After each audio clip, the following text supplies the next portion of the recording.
Oke, bismillahirrahmanirrahim. Assalamualaikum warahmatullahi wabarakatuh. Eh, Salam sejahtera untuk kita semua. Semoga kita selalu diberi kesehatan untuk selalu beraktivitas dengan baik dan lancar. Oke. Pada kesempatan kali ini, pada mata kuliah keamanan informasi dan jaringan, kita telah masuk ke pertemuan ketiga, yang mana pada pertemuan ketiga ini kita akan membahas tentang tahapan aktivitas serangan dan istilah pelaku serangan ya. Kita bahas mengenai istilah pelaku serangan cyber attack ya. Jadi pelaku serangan dalam dunia cyber itu ada istilahnya. Ya memang yang awam, orang awam menyebutnya hacker ya. Tetapi kalau kita telisik lebih jauh pada istilah yang dipakai dalam dunia IT, ada beberapa istilah.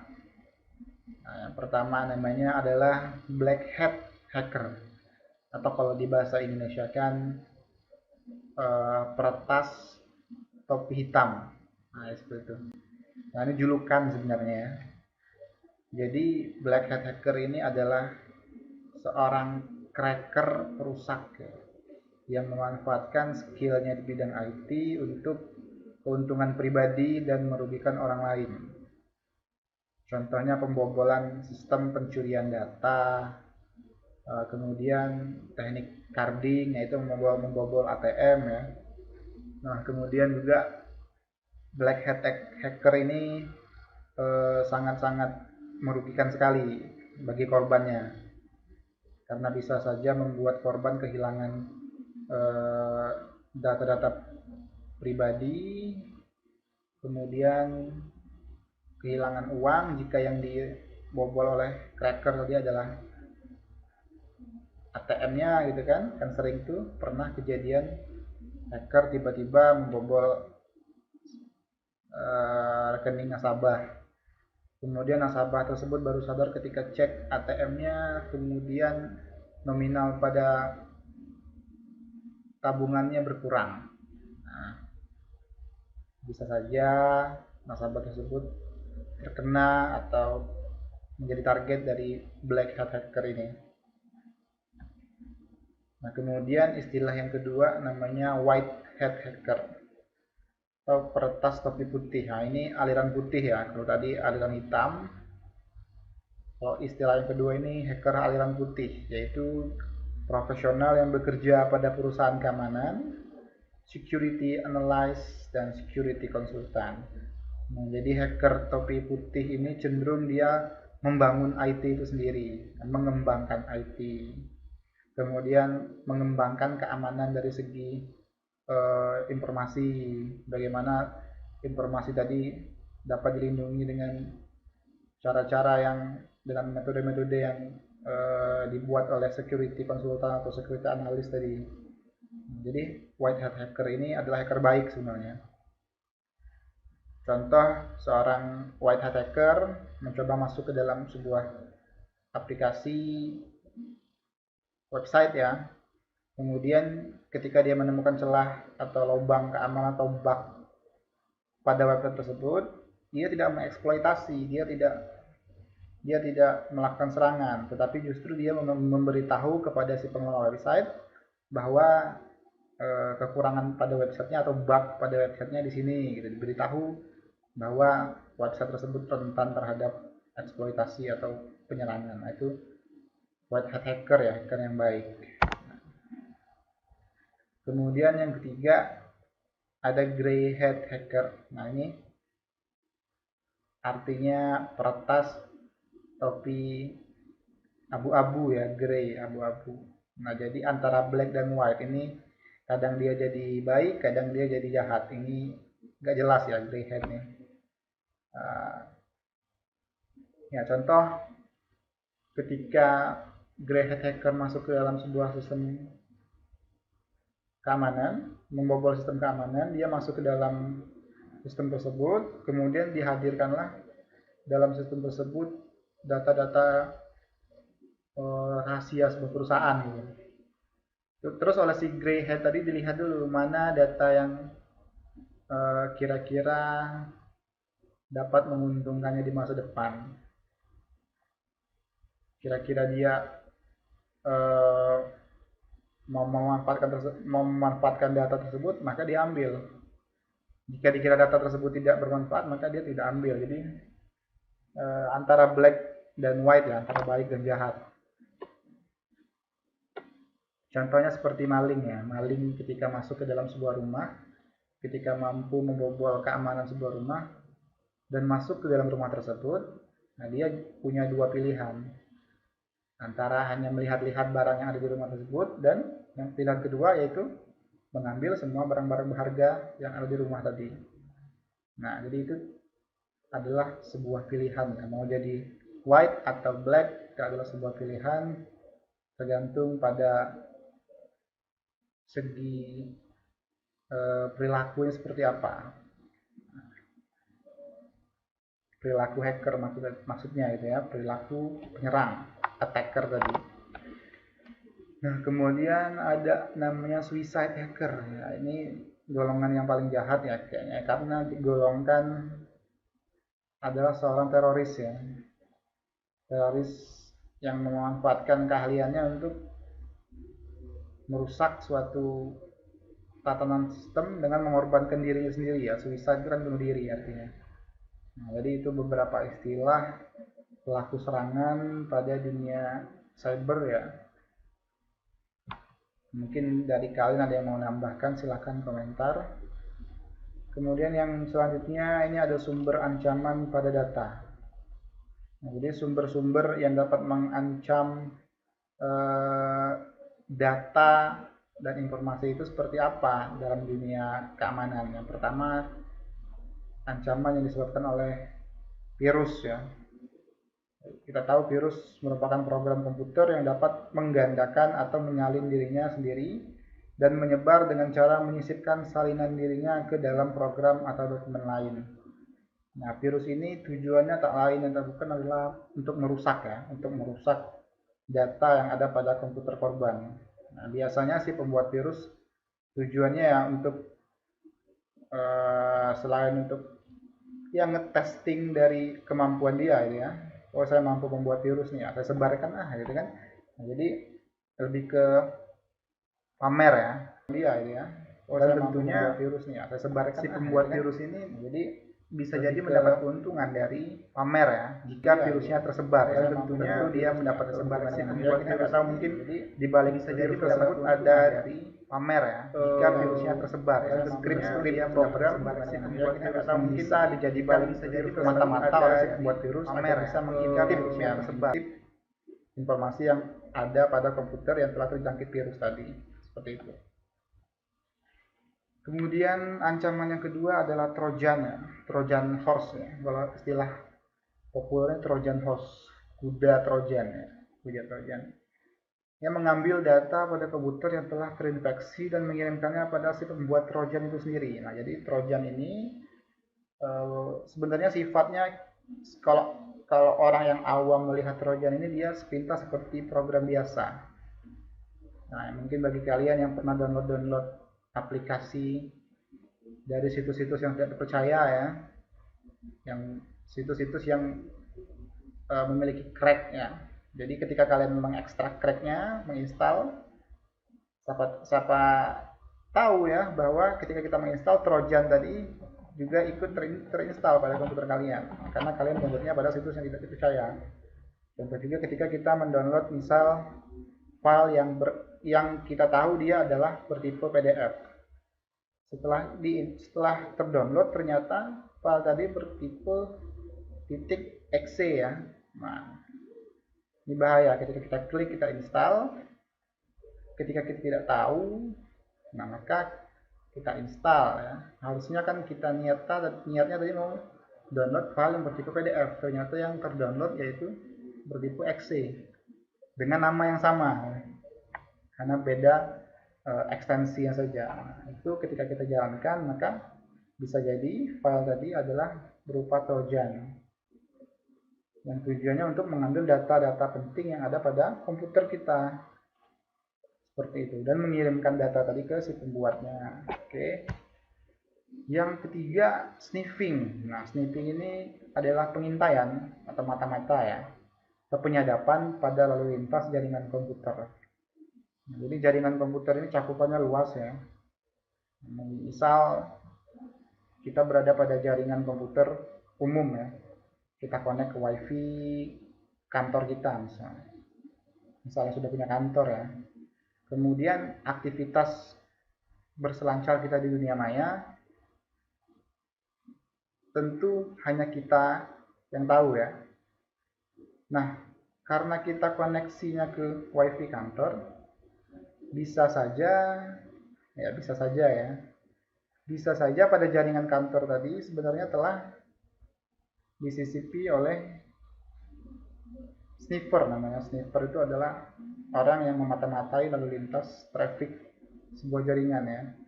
Nah, jadi setiap orang yang terkoneksi ke wifi kantor, lalu lintas datanya bisa leluasa diintai oleh si sniffer tadi. Nah, bisa saja dengan metode yang namanya man in the middle attack. Nah, nanti kita akan praktek menggunakan Wireshark ya. Mungkin Wireshark itu untuk tools, ada namanya tools sniffing tools ya, untuk memata-matai lalu lintas jaringan.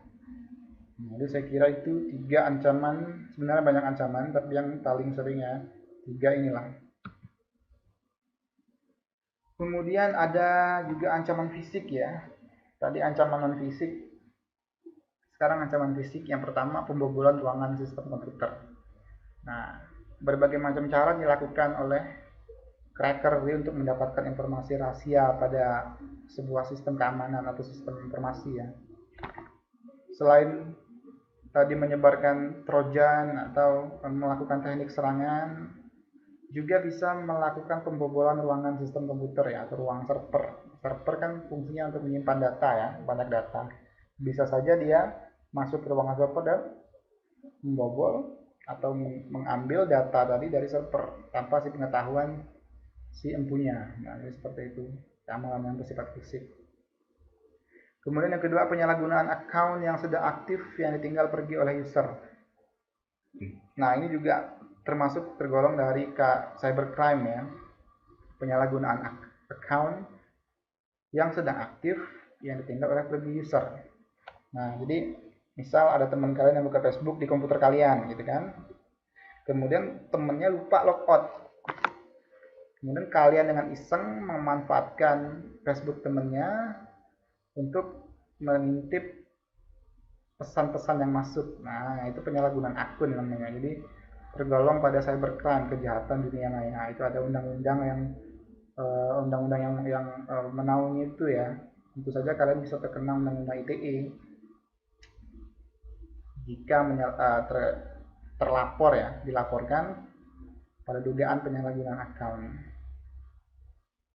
Ketiga, sabotase infrastruktur sistem komputer, kabel, router, hub, dan lain-lain. Nah, ini sabotase sama seperti pembobolan tadi ya.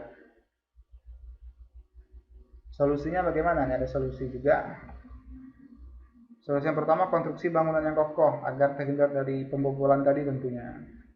Sistem keamanannya ya, keamanan bangunan. Selain keamanan sistem, juga keamanan bangunan juga harus diperhatikan. Kemudian pengamanan secara fisik infrastruktur sistem komputer, seperti lab-lab yang ada pada kantor-kantor itu kan setiap komputernya di monitornya dipaku ya pada mejanya langsung, itu untuk menghindari dari pencurian komputer gitu ya. Kan lihat tuh monitornya dipaku ke mejanya gitu. Selain supaya nggak jatuh, monitornya juga menghindari dari pencurian monitor. Kan kalau monitor dicuri, apalagi hard disk yang ada pada CPU dicuri, bisa saja kehilangan data di situ. CPU ditempatkan di tempat yang aman. Nah, tadi router, switch, dan peralatan jaringan ditempatkan pada tempat yang aman dari jangkauan agar tidak tadi dipasang penyadap ya. karena masuk security hole pada operating system dan service. Jadi ancamannya apa nih yang mengancam dari segi sistem operasi dan service-service-nya? Yang pertama ancaman bug dan buffer overflow yang menyebabkan local remote exploit. Yang kedua kesalahan konfigurasi. Ketiga instalasi default yang mudah dieksploit. Nah kita bahas bug dan buffer overflow dulu ya. Nah seperti yang sudah jelaskan kemarin, bug itu adalah suatu kesalahan desain ya, suatu kesalahan desain atau perangkat keras komputer atau juga perangkat lunak komputer yang menyebabkan peralatan atau program itu tidak berfungsi semestinya.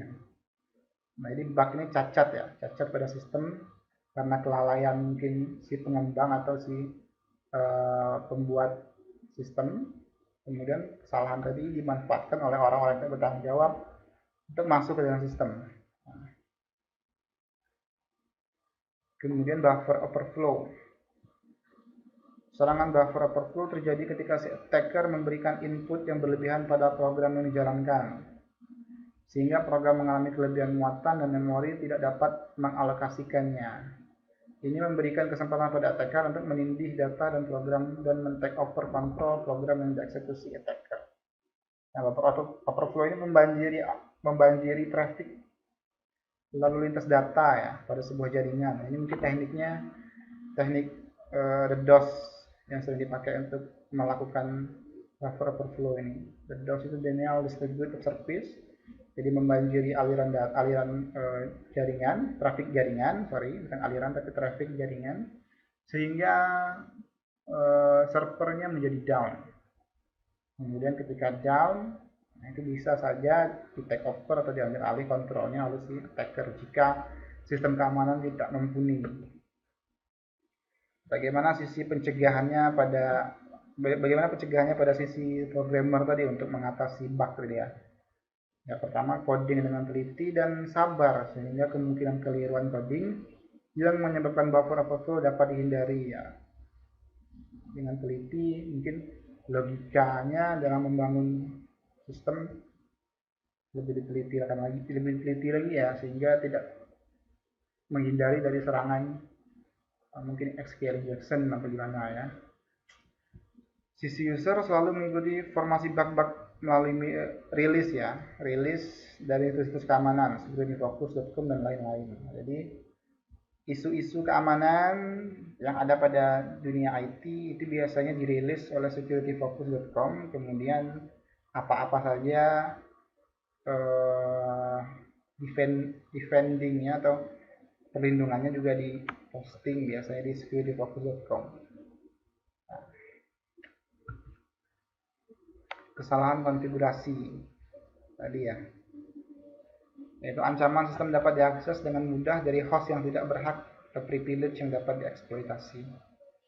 Nah, kita tentunya tentu ini lebih menitik beratkan pada administrator kalau dalam jaringan ya, administrator jaringan. Nah, kita harus menentukan, admin harus menentukan siapa saja orang-orang yang berhak untuk mendapatkan privilege atau keistimewaan untuk dapat masuk ke dalam jaringan yang sedang dikelola atau masuk ke dalam sistem yang sedang dikelola ya. Jangan sampai tidak memperhatikan dari segi keamanan ya, masing-masing memberikan wewenang saja kepada orang lain sehingga tidak tahu ataukah orang tersebut ingin berniat jahat atau gimana gitu ya. Pencegahan pengaturan akses yang ketat, pengaturan privilege yang ketat. Nah, kemudian instalasi default, ancamannya service yang tidak diperlukan memakan resource. Semakin banyak service, semakin banyak ancaman karena bug-bug yang ditemukan. Nah, service-service yang ada pada jaringan banyak ya.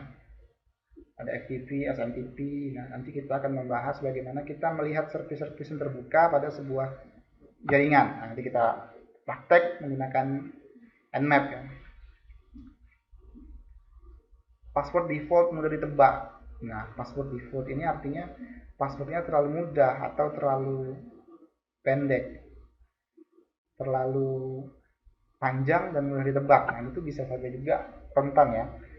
Sebenarnya password yang baik itu adalah password yang mengkombinasikan huruf ya, dan angka. Nah, itu dikombinasikan. Nah, itu biasanya akan sulit sekali untuk dieksploit passwordnya ya. Karena menurut survei, jika kita menggunakan password yang dikombinasikan dengan angka dan huruf, membutuhkan puluhan tahun ya bagi penyerang dengan menggunakan teknik brute force untuk menyandikan atau mendeskripsikan password tadi, mencari password tadi ya.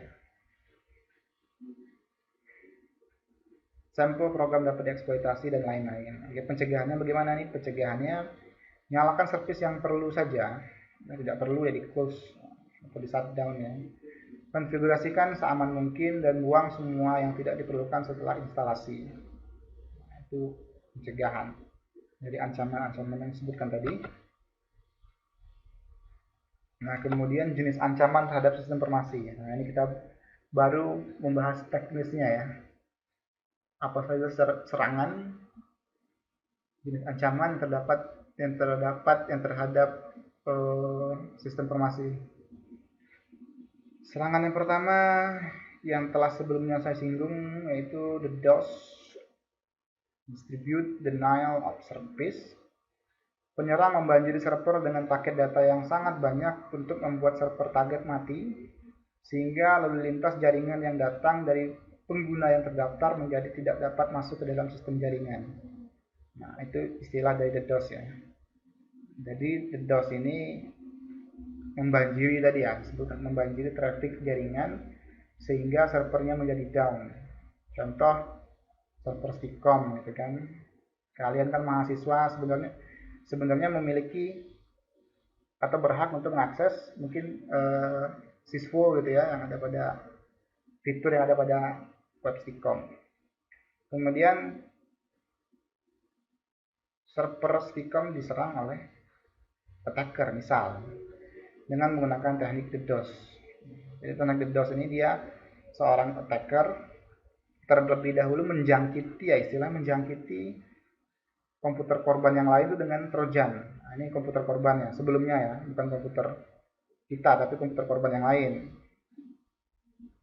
Nah, ada komputer korban.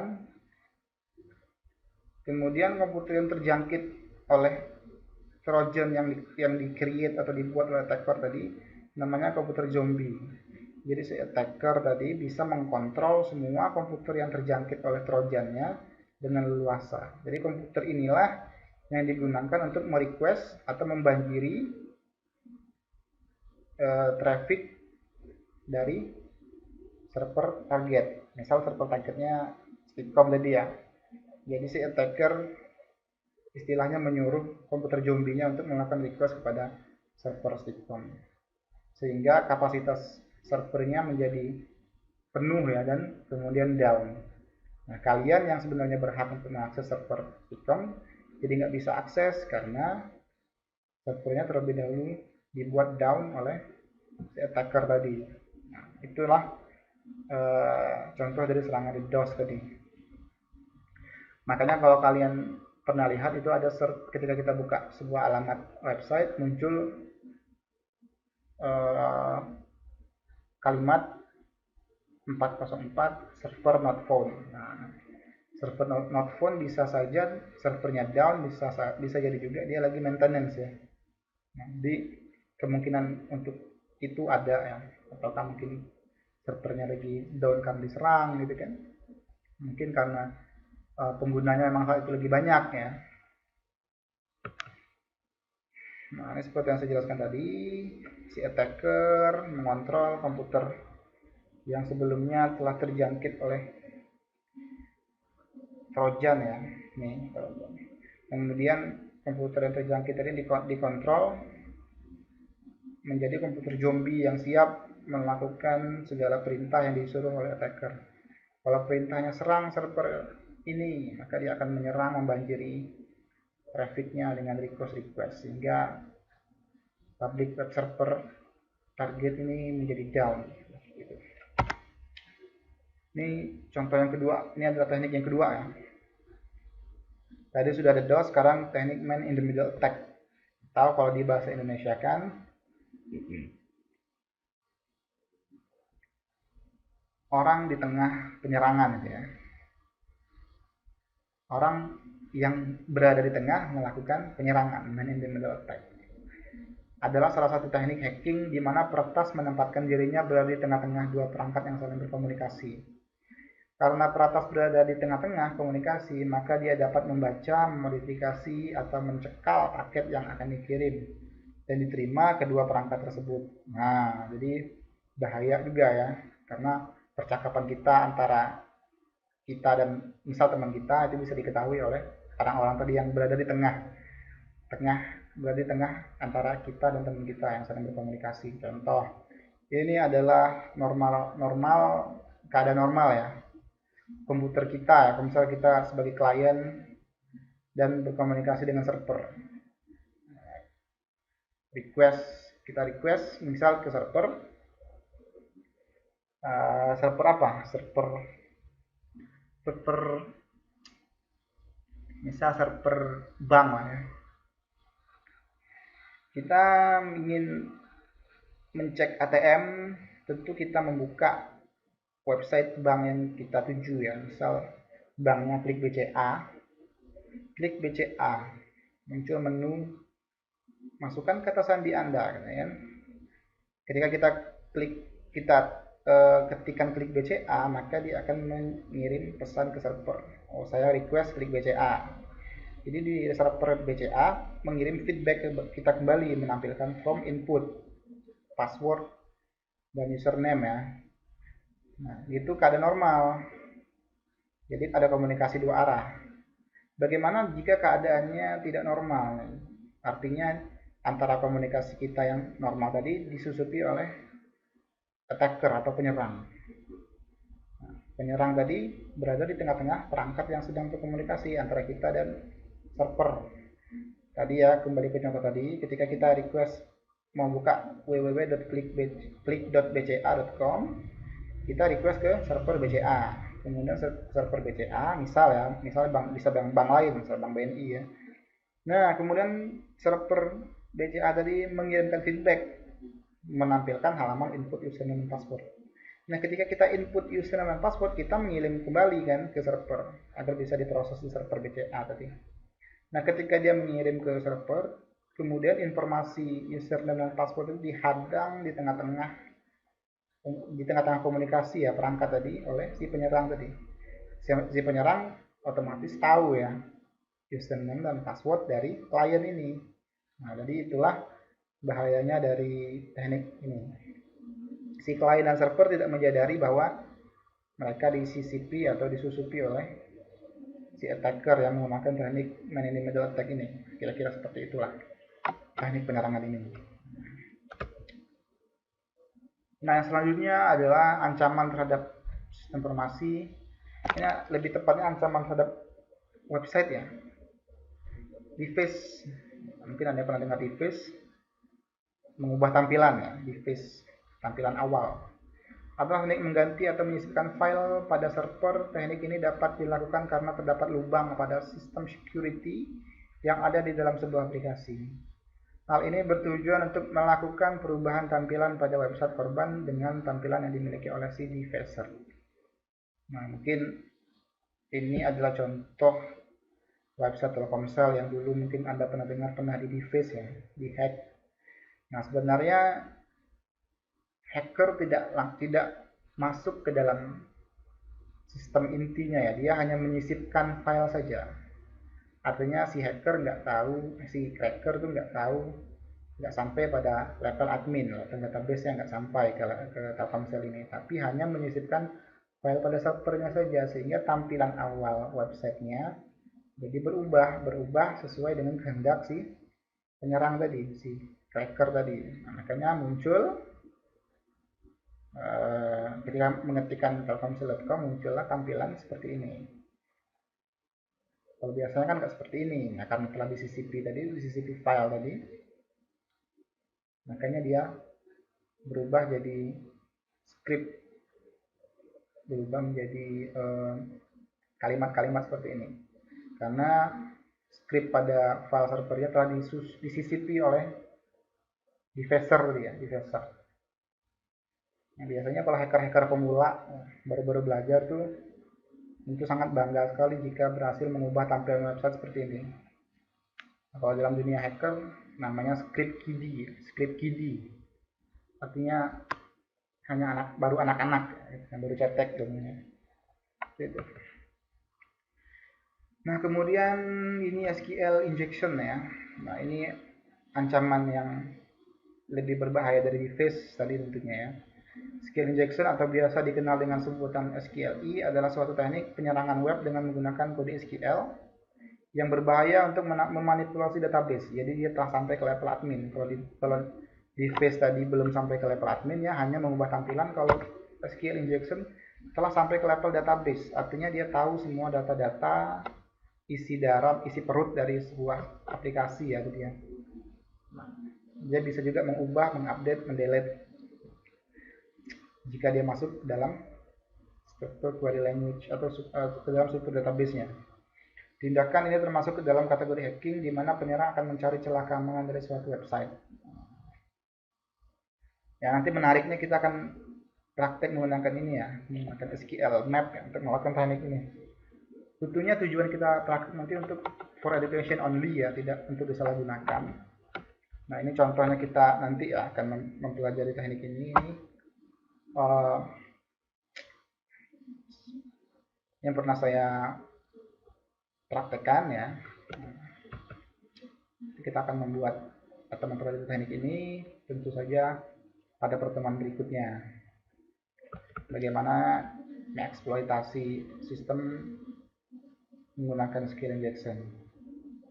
Oke. Nah, ini adalah database-nya nih. Table pada mungkin kalian pernah belajar database ya. Di dalam database ada table-table. Nah, ini table-tablenya.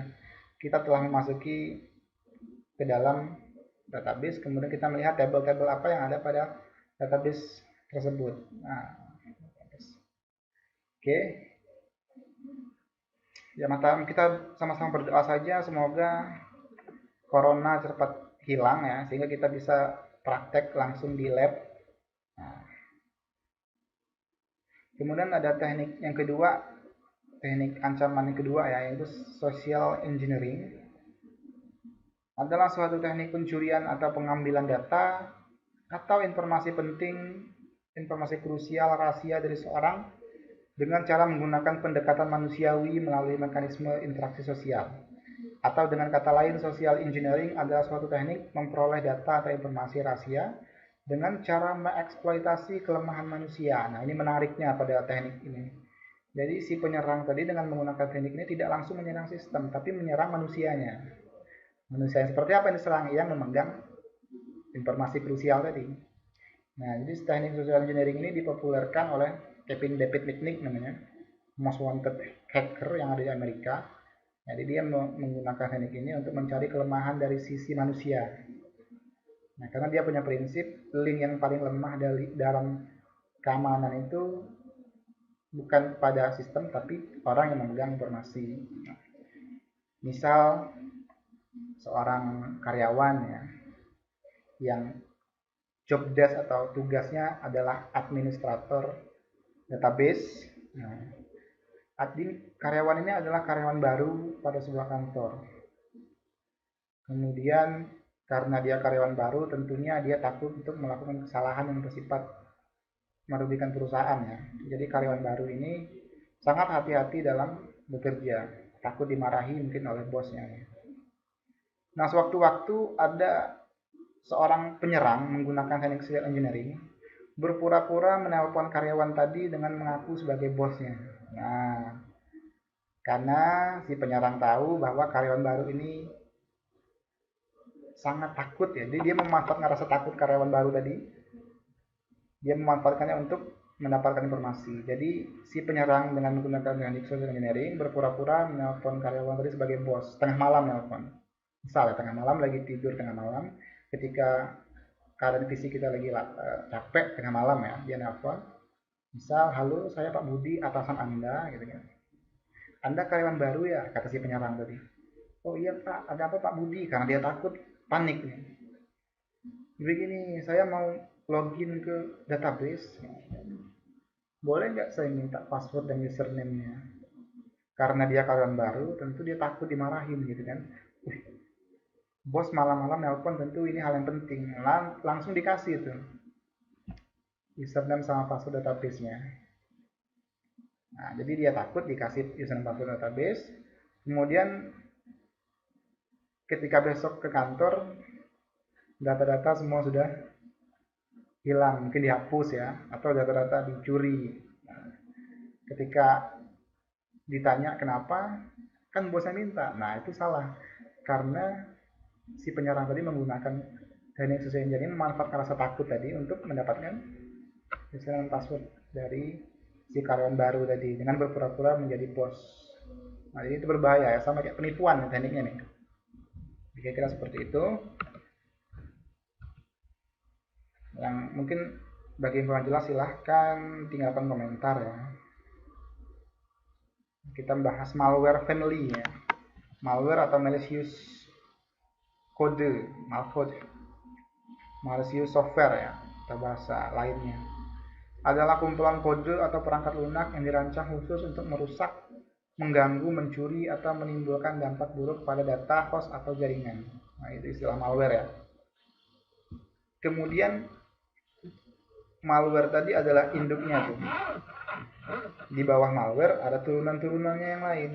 Turunannya yaitu virus, worm, dan trojan. Jadi virus, trojan, dan worm tadi termasuk dalam malware, keluarga malware ya, malware family. Virus, trojan, backdoor, keylogger, worm, program-program kecil yang dapat membahayakan komputer. Virus dan trojan sudah kita bahas tadi. Kemudian kita bahas backdoor. Backdoor ini adalah pintu belakang ya. Pintu belakang yang disisipkan oleh si penyerang agar si penyerang ketika ingin masuk ke dalam sistem nggak harus login lagi, dia tinggal masuk ke pintu belakang atau masuk ke dalam script backdoor tanpa harus login lagi. Nah, itu bahayanya jika sistem itu telah berhasil dibobol ya. Ketika si hacker berhasil membobol sebuah sistem, dia akan menyisipkan file backdoor. Ketika suatu saat dia ingin masuk kembali, dia tidak perlu login lagi, dia tinggal memanfaatkan backdoor tadi untuk masuk keluar masuk tanpa diketahui oleh administrator jaringan atau administrator dari sistem tadi. Nah, kemudian keylogger ya, ini keylogger. Keylogger ini adalah sebuah aplikasi untuk merekam aktivitas yang ada pada keyboard. Nah, jadi keylogger ini dulu kalau musim warnet tuh ada di warnet ya. Kadang karena kalau kita lagi main poker kita mengetikkan password kita ya. Kemudian apa yang kita ketikkan di keyboard itu terekam oleh program keylogger tadi, sehingga orang tadi yang pembuat keylogger tadi tahu, wah ini passwordnya sekian karena aktivitas keyboard terekam di situ semua, disadap semua dengan menggunakan program keylogger. Kemudian kita bahas worm ya. Worm berdiri sendiri dan tidak membutuhkan interaksi terhadap dirinya. Worm mampu menduplikasi dirinya sendiri dalam komputer dalam jumlah yang sangat banyak. Umumnya worm didesain untuk menyerang email yang mengirimkannya ke semua daftar kontak email. Jadi worm ini beda seperti virus ya. Kalau virus tadi kan berekstensi, trojan atau virus berekstensi ya. Kalau trojan contoh ekstensinya XE ya kalau untuk Windows ya. Kalau worm dia dan harus diklik dulu, diinstal dulu baru dia menyebar virusnya. Kalau worm beda, worm ini tanpa dia diinstal dia sudah bisa menyebar dengan sendirinya untuk menjangkiti komputer target. Trojan udah kita bahas tadi ya. Ini backdoor itu udah kita bahas. Ini keylogger, nah, udah kita bahas. Nah, mungkin selanjutnya kita akan bahas tahapan aktivitas serangan.